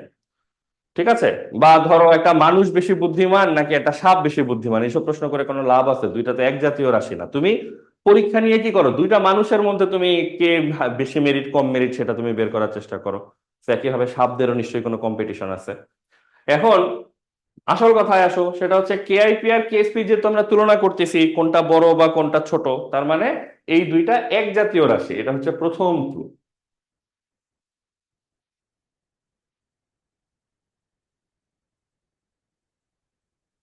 এক জাতীয় রাশি মানে কি, বা কাদেরকে আমরা এক জাতীয় রাশি বলি? একটা সিম্পল ক্লু হচ্ছে একক সেম। যেমন তুমি দেখলা 5 KG versus 3 KG, 5 metre versus 3 metre, 5 টাকা ভার্সেস 10 টাকা। ঠিক আছে? সো একক সেম হবে। এইটা একটা ইন্টারেস্টিং ক্লু। কেএসপির একক কিভাবে বের করে তোমাদের মনে আছে?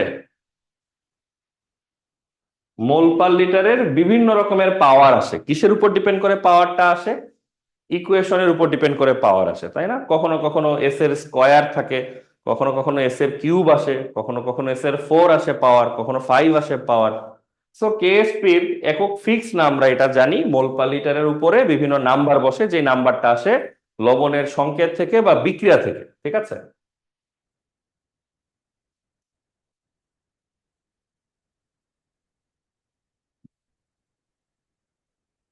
তো এন এর মানটা আসে বিক্রিয়া বা লবণ থেকে। এখন সবাই কি বুঝতেছো কিনা যে আমরা আসলে কোন পথে আগাচ্ছি? কেআইপির রাশিমালাটা কেমন হবে? আমরা তো কেএসপি রাশিমালা লিখতে পারি, তাই না? কোনো একটা লবণ দিয়ে দিলে আমরা কিন্তু খুব সহজেই কেএসপি কি হবে সেটা কিন্তু লিখে ফেলতে পারি। প্রথম জিনিস হচ্ছে কেআইপি আমাদের অজানা রাশি, নতুন রাশি। প্রথম জিনিস হচ্ছে একটা একটা করে দেখো। একটা লবণ যদি এমএক্স হয়, আমরা যেটা জানি,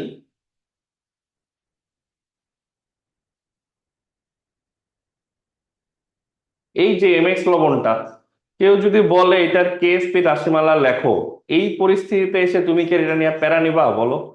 এরা নিবা না। তুমি কিন্তু এই কিছুক্ষণ ধরে বা গত কয়েক ক্লাস ধরে দেখতে দেখতে এটা একেবারে বুঝে গেছো যে কেএসপি মানেই হচ্ছে এই জিনিস। এখন কথা হচ্ছে কেআইপি জিনিসটা কি। দেখো, এইটা হচ্ছে আনন্দের ব্যাপার। কেউ যদি বলে এই লবণটার কেআইপি লেখো, কেআইপি রাশিমালা লেখো, তাহলে আসলে আমরা এই সেম জিনিসটাই হচ্ছে লিখে দিই। তার মানে প্রথম তোমার জন্য যেটা নলেজ সেটা হচ্ছে কেএসপি আর কেআইপি রাশিমালা দেখতে একই রকম হয়, একই রকম হবে। ঠিক আছে? তাহলে এটা হচ্ছে প্রথম ইনফরমেশন।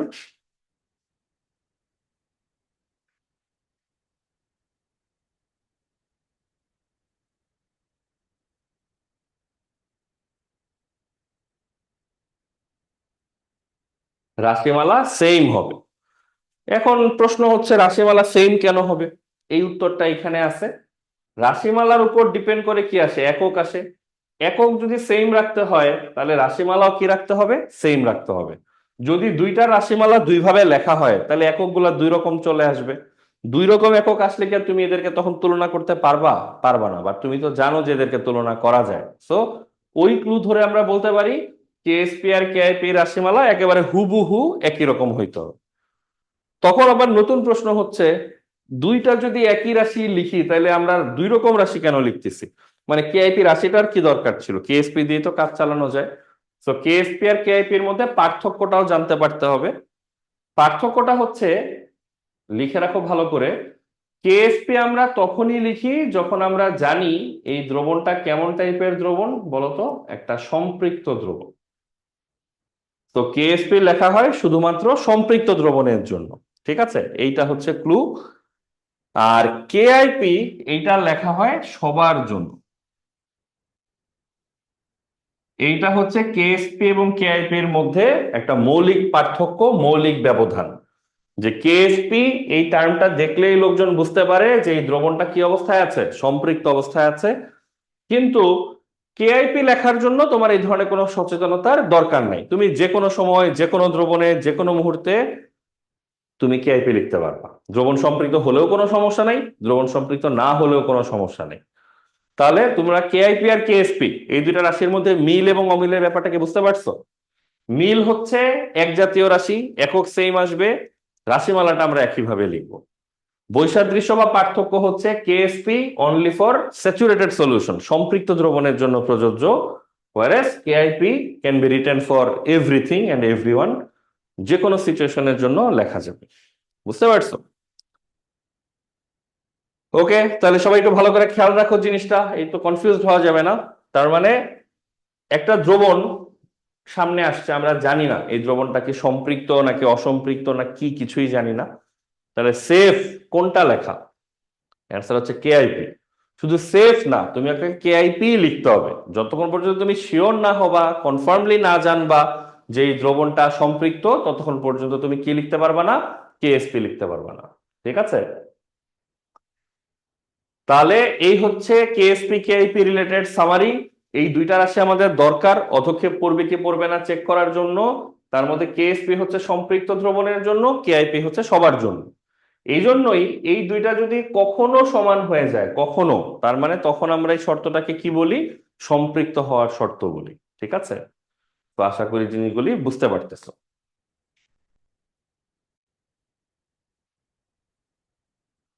ওকে, তাহলে ফাইনাল কথা হচ্ছে দুইটা দ্রবণ আমরা একত্রিত করব, সেই দ্রবণ থেকে অধক্ষেপ পড়বে নাকি পড়বে না এইটা চেক করার জন্য আমরা কি চেক করব? এই কেআইপির ভ্যালু চেক করব আর কেএসপির ভ্যালু চেক করব। যদি দেখি কেআইপি আর কেএসপি সমান আসছে, তাহলে এটা সম্পৃক্ত। যদি কেআইপি ছোট হয় তাহলে এটা অসম্পৃক্ত। আর কেআইপি যদি কেএসপি থেকেও বড় হয়ে যায়, তখন আমরা বলবো যে এখানে অধক্ষেপ পড়বে। ঠিক আছে, বুঝতে পেরেছো?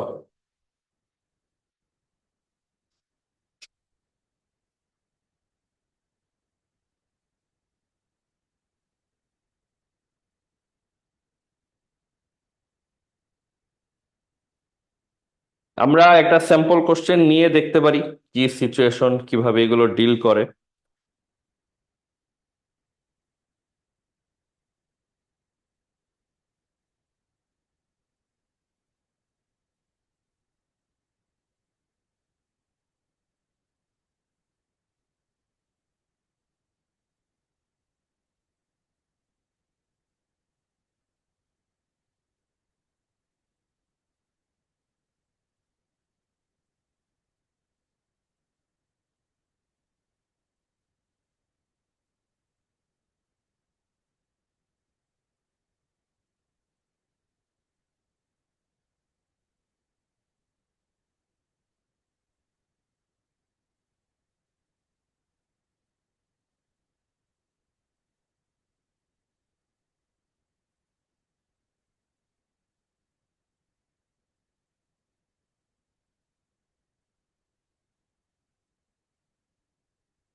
এটা একটা স্ট্যান্ডার্ড কোশ্চেন।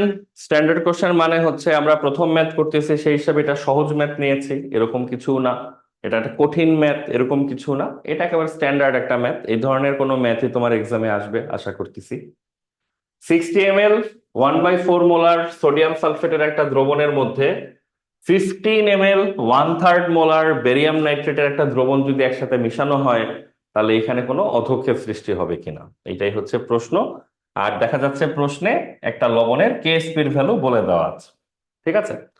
তো কোশ্চেনের মধ্যে তো আর এর থেকে আর বেশি কিছু পড়ে শোনানোর নাই, বোঝানোরও নাই, ক্লিয়ার লেখা আছে দুইটা দ্রবণ, দ্রবণ এক আর দ্রবণ দুই একসাথে করা হয়েছে, পদক্ষেপ পড়বে কিনা সেটা জানতে চাচ্ছে। এই প্রবলেমের সমাধান কিভাবে করা হবে দেখো। প্রথম ম্যাথ হিসেবে আমরা একেবারে ধাপে ধাপে করে দেখিয়ে দিচ্ছি, তারপরে আরো ম্যাথ আমরা তোমাদের সাথে মিলে মিলে করব। স্টেপ ওয়ান সবসময় যেটা ভালো হয়, যে বস্তুগুলাকে একসাথে যোগ করতে বলেছে সেগুলাকে একসাথে যোগ করে দেওয়া, এটা একটা ভালো কাজ। রিয়াকশনটা বোঝা যে আসলে কি কি যৌগ উৎপন্ন হইতে যাচ্ছে, কার পদক্ষেপ তুমি আশা করতেছো, কার পদক্ষেপ তুমি আশা করতেছো না। সোডিয়াম সালফেট আর বেরিয়াম নাইট্রেট যদি যোগ করা হয়, এই বিক্রিয়াগুলো তো সমাধান করা সহজ। এইখানে ক্যাটায়ন অ্যানায়ন গুলাকে মনে মনে ভাগ করে ফেলবা, যেমন সোডিয়াম আয়ন আর সালফেট আয়ন, তার সাথে আছে হচ্ছে বেরিয়াম আয়ন এবং নাইট্রেট আয়ন। তারপর যেটা করবা, প্লাস মাইনাস গুলাকে এক্সচেঞ্জ করে দিবা, প্লাসের সাথে মাইনাস, প্লাসের সাথে মাইনাস। ওই প্লাসের সাথে এই মাইনাস আসলে উৎপন্ন হবে সোডিয়াম নাইট্রেট, এই প্লাসের সাথে ওই মাইনাস গেলে উৎপন্ন হবে বেরিয়াম সালফেট। বিক্রিয়া যদি সমতা করো, এখানে একটা 2 আসবে। তাহলে প্রথমে আমরা যেটা বুঝতেছি, যে এই দুইটা দ্রবণের কথা আমাদেরকে বলেছে, ওই দুইটা দ্রবণ যদি আমরা যোগ করি, তাহলে সোডিয়াম নাইট্রেট নামে একটা লবণ আর বেরিয়াম সালফেট নামে একটা লবণ উৎপন্ন হবে।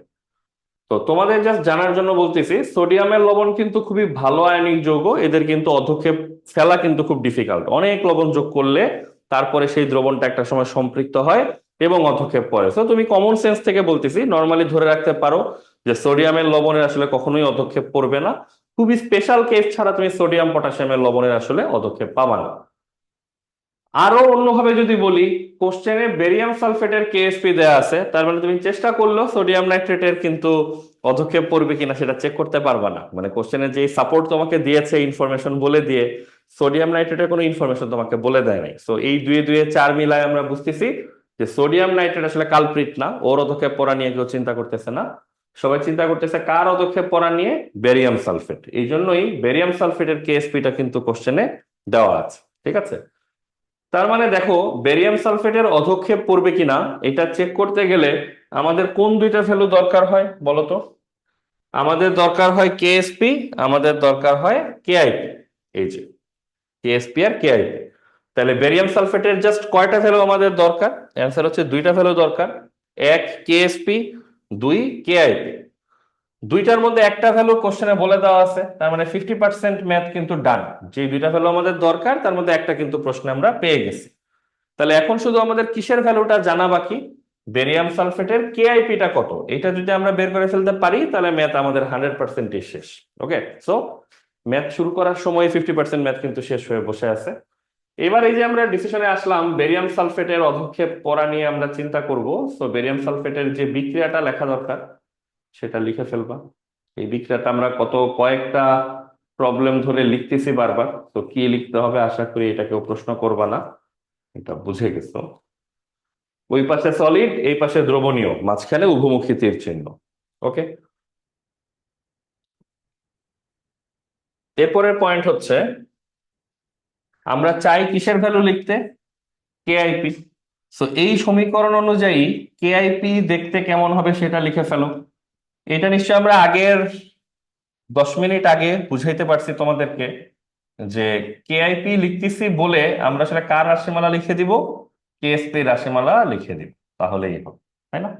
সো বেরিয়াম আয়নের পাওয়ার 1, সালফেট আয়নের পাওয়ার 1। অনলি ডিফারেন্স হচ্ছে বেরিয়াম সালফেটের অধক্ষেপ পড়বে কিনা সেটাই আমরা চেক করতেছি। আমরা তো এখনো শিওর না ম্যাথের এই পর্যায়ে এসে যে বেরিয়াম সালফেট কি সম্পৃক্ত করতে পারছে দ্রবণটাকে নাকি পারে নাই, যে কোনো কিছুই হইতে পারে। যেহেতু আনসার্টেন সেহেতু তো কেএসপি লিখবো না, সেহেতু লিখবো কেআইপি। ওকে, তাহলে বেরিয়াম সালফেটের যে রিয়াকশন লেখা হয়েছে তার জন্য কেআইপিটা দেখতে এরকম আসবে। এখন আমাদের টার্গেট সিম্পল, দ্রবণে বেরিয়াম আয়ন কতটুকু আছে আর দ্রবণে সালফেট আয়ন কতটুকু আছে এইটা আমরা খুঁজে বের করতে চাই। তাহলে দেখো, প্রথম কাজ,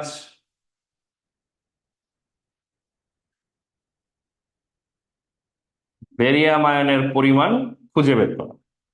স্টেপ বাই স্টেপ আগাও।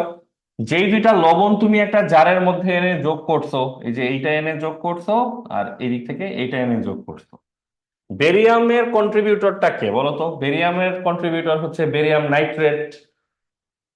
চিন্তা করে দেখো, যেই বেরিয়াম নাইট্রেট লবণটা তুমি নিয়েছো জারের মধ্যে বা নিচ্ছ, বেরিয়াম নাইট্রেট ভেঙে কিসে পরিণত হবে? বেরিয়াম আয়নে পরিণত হবে আর নাইট্রেট আয়নে পরিণত হবে। সম্পর্কটা কেমন? 1 মোল ভাঙলে 1 মোল বেরিয়াম আসে, এটাই তো সম্পর্ক। তাহলে দেখো, বেরিয়াম নাইট্রেটের কিন্তু একটা ঘনমাত্রা কোশ্চেনে দেওয়া আছে। 1 থেকে যদি 1 উৎপন্ন হয় তাহলে 1/3 মোলার থেকে কি উৎপন্ন হওয়া উচিত বলো তো? 1/3 মোলার উৎপন্ন হওয়া উচিত। সো আমরা কিন্তু বেরিয়াম আয়নের পরিমাণ পেয়ে যাচ্ছি, সেটা হচ্ছে 1/3 মোলার। পাওয়ার তো 1 আগে থেকে নির্ধারিত, সেটা আমরা দিয়ে রাখলাম। একই লজিকে দেখো তো আমরা সালফেট আয়নের পরিমাণটাও বের করতে পারি কিনা।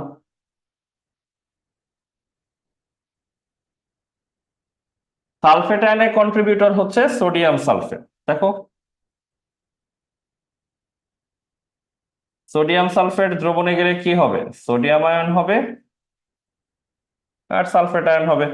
ইকুয়েশন বলে 1 মোল সোডিয়াম সালফেট ভাঙলে সালফেট উৎপন্ন হয় 1 মোল করে। 1 থেকে যদি 1 উৎপন্ন হয় তাহলে 10 থেকে 10, 5 থেকে 5, 7 থেকে 7, যা নিব তাই উৎপন্ন হবে। সোডিয়াম সালফেটের ঘনমাত্রা তো প্রশ্নে দেখাই যাচ্ছে 1/4। তো এখান থেকে সালফেট আয়ন কতটুকু উৎপন্ন হওয়া উচিত? 1/4। বুঝতে পেরেছো? তাহলে দেখো সালফেট আয়নের পরিমাণও কিন্তু আমরা পেয়ে গেছি, সেটা হচ্ছে 1/4। এটার পাওয়ার হচ্ছে 1। সো খুব সহজে এখান থেকে কেআইপি ক্যালকুলেট করা যাবে। আর কেআইপি ক্যালকুলেট করলেই আমরা কেএসপির সাথে এটাকে কম্পেয়ার করে ফেলতে পারবো, তাই না? থার্ড স্টেপ হচ্ছে কেআইপি আর কেএসপি কে কম্পেয়ার করব, করে আমরা সিদ্ধান্ত দিব অদক্ষেপ পড়বে নাকি অদক্ষেপ পড়বে না। তো জটিল কিছু না, বাট একটা অদ্ভুত প্রবলেম হয়ে গেছে। সেটা হচ্ছে এইখানে সব পুরো ম্যাথটা আমাদের কাছে হয়তো অনেকের কাছে খুব রিজনেবল মনে হয়েছে যে এভাবে এভাবে তো করাই যায়, কিন্তু এই ম্যাথটা কিন্তু ঠিক হয় নাই, বুঝছো? এইটা হচ্ছে একটা সমস্যার ব্যাপার। এই ম্যাথ এভাবে করলে তোমাকে দিবে কত? দিবে হচ্ছে 0। তো সবাই একটু ভালো করে তাকাও, তাকায় খুঁজে বের করার চেষ্টা করো, বুঝার চেষ্টা করো ভুলটা কোথায় হইলো, প্রবলেমটা কোথায় হইলো। ভুলটা বুঝতে পারলে এবং প্রবলেমটা বের করতে পারলে আমরা তারপরে হচ্ছে এই প্রবলেমের সমাধান খুঁজে বের করব। ঠিক আছে? এই পুরো ম্যাথে ভুলটা কি হয়েছে? টেকনিক্যালি খুব বড় ভুল না, বাট সেনসিটিভ ভুল। সেটা হচ্ছে এই যে আমরা বললাম না যে বেরিয়াম নাইট্রেট 1 থেকে 1 উৎপন্ন হয়, এটা তো ঠিক কথা। 1/3 থেকে 1/3 উৎপন্ন হবে, সেটাও ভুল কথা না, সেটাও ঠিক কথা। ভুল কথাটা হচ্ছে বেরিয়াম নাইট্রেটের ঘনমাত্রা যে 1/3, এটা কোথায়? এটা হচ্ছে যখন তুমি ছোট্ট জারটা চিন্তা করতেছো সেইখানে, মানে জিনিসটাকে এইভাবে চিন্তা করো যে তোমার কাছে ছোট ছোট দুইটা জারের মধ্যে এই সলিউশনটা ছিল আর এই সলিউশনটা ছিল, দুইটাকে তুমি অ্যাড করছো এরকম একটা বড় জারের মধ্যে নিয়ে, অতএব এইখানে পড়বে কিনা সেটা নিয়ে আলোচনা হচ্ছে বড় জারটা। তাহলে এই যে 1/3 মোলার বা 1/4 মোলার যে ঘনমাত্রাগুলো আমরা দেখতেছি, এই ঘনমাত্রাগুলো কি বড় জারের পরিমাণ নাকি ছোট জারের পরিমাণ বলো তো? নিশ্চয়ই বুঝতে পারছো।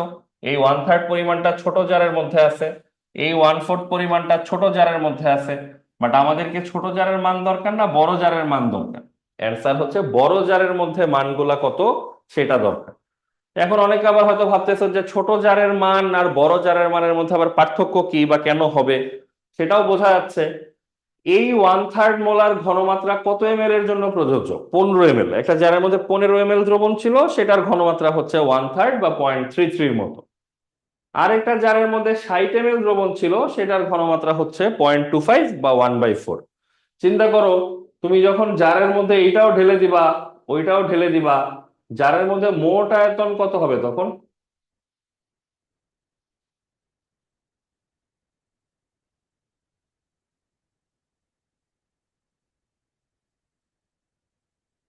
এইটা হচ্ছে সমস্যার ব্যাপার। তুমি যখন দুইটা দ্রবণ ওই একটা বড় বালতিতে ঢালবা, তখন মোট আয়তন কিন্তু হয়ে যাবে হচ্ছে 75 ml।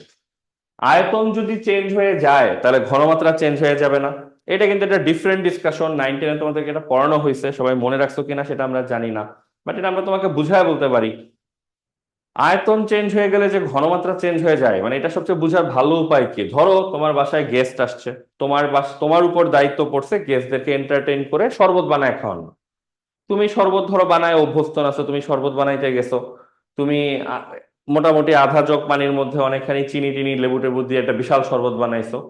বানানোর পর তুমি টেস্ট করার জন্য অল্প একটু মুখে দিয়ে দেখলা যে এই দ্রবণ বা এই শরবত ভয়াবহ রকমের মিষ্টি হয়ে গেছে, মানে তুমি অল্প একটু মুখে দিয়ে তোমারই ধরো মাথা জগৎ সংসার ঘুরে উঠছে। এখন সমাধান কি? এই শরবত তো আর গেস্টকে দেওয়া যাচ্ছে না, তো গেস্টকে দেওয়ার আগে এটার একটু রিফাইন করতে হবে। তো তোমার মাথায় নিশ্চয়ই এতটুকু বুদ্ধি আছে যেরকম গাঢ় হয়ে যাওয়া একটা শরবত, এটাকে নর্মাল কিভাবে বানায়, স্বাভাবিক কিভাবে বানানো যায়, বলো তো কিভাবে বানানো যায়? গুড। পানি যোগ করব। এখন এই যে চিন্তা করো, প্রথমে আধা জগ পরিমাণ শরবত আছে তোমার, প্রচন্ড গাঢ় প্রচন্ড ঘন। তুমি কি করছো? এই ঘন তুমি চাও না, এত মিষ্টি তুমি চাও না, সেজন্য তুমি বাইরে থেকে পানি যোগ করছো। পানি যোগ করলে কি আর এই আয়তনটা, দ্রবণের আয়তনটা ধরো আগে 500 ml ছিল, এটা কি এখনো 500 ml থাকবে? বলো, 500 ml তো থাকবে না, এটা বেড়ে 700 ml, 800 ml, 1 লিটার হবে। পুরা জগই ভর্তি করে ফেলছো ধরো, তো 1 লিটার হয়ে গেল। এই যে আয়তনটা আধা লিটার থেকে 1 লিটার হইলো, মানে ডাবলের কাছাকাছি হয়ে গেল, ডাবল হয়ে গেল। ঘনত্ব বা ঘনমাত্রা যেটা, সেটা কি বাড়লো না কমলো? আগের থেকে আরো দ্রবণটা ঘন হইলো নাকি হালকা হইলো? অ্যান্সার হচ্ছে হালকা হইলো। তো এই জিনিসগুলা যা শুনলা আর যা বললাম আমাকে, এগুলা যদি আমরা একটু লিখে লিখে প্রকাশ করি, দেখো আমরা যেটা বুঝলাম যে আয়তন আর হচ্ছে ঘনমাত্রা, ধরো ঘনমাত্রাকে আমরা এস দিয়ে লিখলাম, আর এটাকে আমরা আয়তন লিটার দিয়ে লিখলাম। তুমি দ্রবণের আয়তন যত বাড়াবা, দ্রবণটা কি তত ঘন হইতে থাকবে নাকি লঘু হইতে থাকবে? অ্যান্সার হচ্ছে লঘু হইতে থাকবে। এই জিনিসটা রাশিমালা দিয়েও বোঝা যায়। ঘনমাত্রা বা মোলারিটি,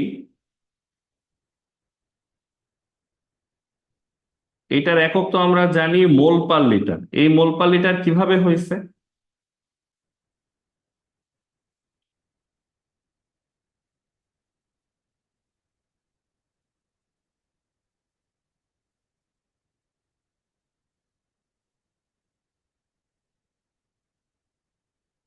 ঠিক আছে, দ্রবের মোল আর দ্রবণের লিটার আয়তন, এই অনুপাতটাকে আমরা বলি হচ্ছে ঘনমাত্রা। দেখো, তুমি যে প্রথমে শরবত বানাইছো, একটু এক্সাম্পলটা ভালো করে বোঝার চেষ্টা করো। কারেন্টলি এটা ছিল হচ্ছে আধা লিটার, রাইট? এটার মধ্যে তুমি চিনি দিছো 10 চামচ,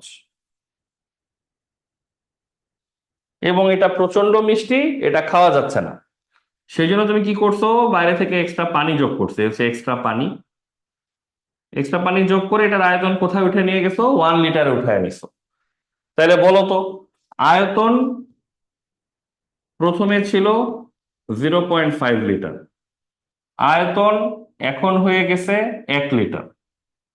ঘনমাত্রা আগে যদি থাকে S1, ঘনমাত্রা এখন হয়ে গেছে S2। S1 এর মান ছিল বেশি, বেশি ঘন দ্রবণ ছিল, সেটার ঘনমাত্রা কমে গেছে এখন। তার মানে আয়তনও চেঞ্জ হয়েছে, ঘনমাত্রাও চেঞ্জ হয়ে গেছে, একমাত্র চেঞ্জ হয় নাই কোন জিনিসটা বলো তো? এই যে 10 চামচ চিনি নিছিলা, সেটা কি আর চেঞ্জ হয়েছে বলো তো? সেটা কিন্তু চেঞ্জ হয় নাই।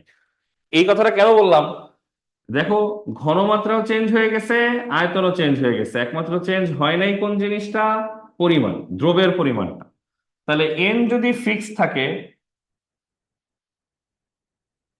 এন যদি কনস্ট্যান্ট থাকে, তাহলে বলো তো এস আর ভির মধ্যে সম্পর্কটা কি দাঁড়াচ্ছে?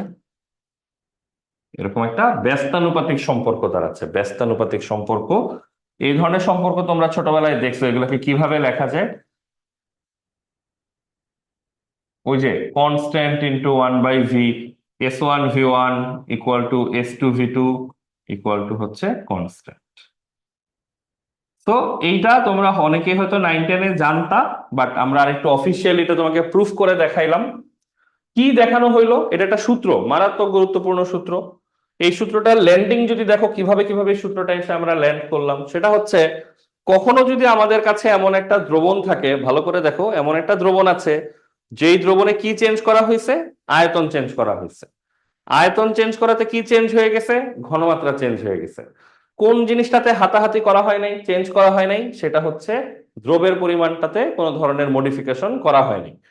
এরকম যদি কখনো সিনারিও হয় যে আয়তন চেঞ্জ হয়েছে, তার সাথে পাল্লা দিয়ে ঘনমাত্রা চেঞ্জ হচ্ছে, কিন্তু দ্রবের পরিমাণ চেঞ্জ হয় নাই, দ্রব যা ছিল তাই আছে, তখন তুমি এই সূত্রটা ব্যবহার করতে পারবা যে S1 v1 equal to S2 v2 equal to S3 v3।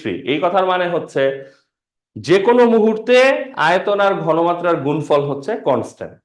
তুমি আয়তন যখন 0.5 ছিল আর ঘনমাত্রা যখন S1 ছিল, V1 S1 এর গুণফল যদি নাও, পরে যখন আয়তনটা হয়ে গেল 1 লিটার, ঘনমাত্রাও তো চেঞ্জ হয়ে গেছে S2, সো S2V2 র গুণফল আবার সে একই জায়গায় হচ্ছে থাকবে। বুঝতে পেরেছো? তো এইটা সবাই একটু মাথায় রাখো, S1V1 ইকুয়াল টু হচ্ছে S2V2। আমাদের যেই ম্যাথটা আমরা করতেছিলাম প্রথম অ্যাপ্রোচে, যেটা ভুল হইলো, এই ম্যাথের সাথে এই থিওরিটা কেন রেলিভেন্ট বলতো? কারণ ওই যে দেখো, 60 ml এ ঘনমাত্রা হচ্ছে 1/4, 75 ml গেলে ঘনমাত্রাটা কত হবে, এটা যদি কেউ কখনো প্রশ্ন করে তাহলে উত্তরটা আমরা এইভাবে বের করব না, যে 60 ml দেখো, 60 ml ঘনমাত্রা হচ্ছে 1/4, তাইলে 75 ml ঘনমাত্রাটার মান কত? দেখছো, এই ফর্মুলা একদম বানানোই আছে এই মানগুলা বের করার জন্য। আবার যদি দেখো 15 ml ঘনমাত্রা হচ্ছে 1/3, তাহলে 75 ml কত হবে? আবার সেম ভাবে তুমি কাজ করবা। সরি, 15 ml হচ্ছে V1, S1 এর মান হচ্ছে 1/3, V2 হচ্ছে 75, চূড়ান্ত আয়তনটা, চূড়ান্ত ঘনমাত্রাটা কত এটা আমরা বের করব। তার মানে আপাতত উদ্দেশ্য হচ্ছে 1/4 মোলার এটা সোডিয়াম সালফেটের ঘনমাত্রা, কিন্তু এটা অনেক পুরানো ঘনমাত্রা, যখন আলাদাভাবে সে একটা জারে ছিল সেই ঘনমাত্রা। আমাদের জানা লাগবে মূল দ্রবণের যে সেখানে ঘনমাত্রাটা কত হয়েছে, এবং আমরা শিওর এখানে যে ঘনমাত্রাটা চেঞ্জ হয়ে গেছে। কিভাবে শিওর হয়েছি? কারণ আয়তনটা চেঞ্জ হয়ে গেছে, আয়তন 60 থেকে বেড়ে 75 হয়েছে। তার মানে এটাও বুঝতেছি এই ম্যাথ না করেই ঘনমাত্রা কিন্তু কমবে আগের চেয়ে, আয়তন যেহেতু বাড়ছে ঘনমাত্রা কমবে। তো যখন আমরা ম্যাথটা করব তখন সেই জিনিসটাও প্রমাণিত হবে। 15 ml ঘনমাত্রা ছিল 1/3 বা 1/3, এই ঘনমাত্রা কেউ চাচ্ছে না, এটা অনেক পুরানো ঘনমাত্রা। পুরানো ঘনমাত্রা বলতে বোঝাচ্ছি ম্যাথ সামনে আগানোর আগের ঘটনা, এটা অনেক ছোটবেলার ঘটনা। এটাকে যখন বড় জারের মধ্যে নিয়ে গেছি, এই ঘনমাত্রা কিন্তু আর কি নাই বলতো, 1/3 নাই। নতুন ঘনমাত্রাটা কত সেটাই আমরা বের করতে চাই, বাট আমরা ম্যাথ না করেই বলে দিতে পারি এই ঘনমাত্রার মানটা 1/3 থাকবে না, 1/3 থেকে কমবে। কেন কমবে? আয়তন যদি 15 থেকে বেড়ে 75 হয়ে যায়, আয়তন বাড়লে ঘনমাত্রা কি হয় বলো? লঘু হয়, আরো দ্রবণটা হালকা হয়। সো আমরা অনেক কিছু অনুমান করতে পারতেছি, বাট অনুমান করার জন্য তো আর ম্যাথ না, ম্যাথ তো করার সুযোগ আছে অনুমান না করে একদম অথেন্টিক ওয়েতে মানটা বের করার জন্য। সো আমরা ক্লাস টাইম যেহেতু ওভার হয়ে গেছে, এই ম্যাথটা আমরা নেক্সট ডেতে ইনশাল্লাহ আবার করব। সেদিন আমরা একবারে তোমরা ক্যালকুলেটর নিয়ে আসবা, সো আরো কিছু ম্যাথ আমরা একবারে করে দিব। তাহলে তোমরা আজকের দিনে আমরা প্রচুর থিওরিটিক্যাল ডিসকাশন করলাম, কোনটা কিভাবে নেই, কেন নেই, ছোটখাটো একটা দুটা ম্যাথ করেও দেখানো হইলো। তো সবাই এই জিনিসগুলো একটু বাসায় ওভারভিউ নাও, দেখো, বুঝো, চিন্তা করো। আর এই যে ম্যাথ, সেটা করার জন্য যেহেতু আমাদের এই ফর্মুলাটাও কাজে লাগবে, এই ওভারঅল এই ফর্মুলাটা নিয়ে কিছু ক্লু নিশ্চয়ই মুখে শুনে শুনে বুঝতে পারছো যে নতুন ঘনমাত্রাগুলো আমরা কিভাবে বের করব। ম্যাথের আইডিয়া আগেটা ঠিক আছে, জাস্ট পুরানো ঘনমাত্রাগুলো ইউজ না করে আমাদেরকে নতুন ঘনমাত্রাগুলো ব্যবহার করতে হবে। ঠিক আছে? তো আমরা নেক্সট ডেতে ইনশাল্লাহ অনেকগুলো ম্যাথ একবারে করব। আমাদের তোমাদের জন্য রিকোয়েস্ট হচ্ছে থিওরিগুলো সবাই ঠিকঠাক মতো দেখে শেষ করে ফেলো। ঠিক আছে? আজকের জন্য তাহলে এই পর্যন্ত থাকুক। থ্যাংক ইউ সবাইকে। আল্লাহ হাফেজ।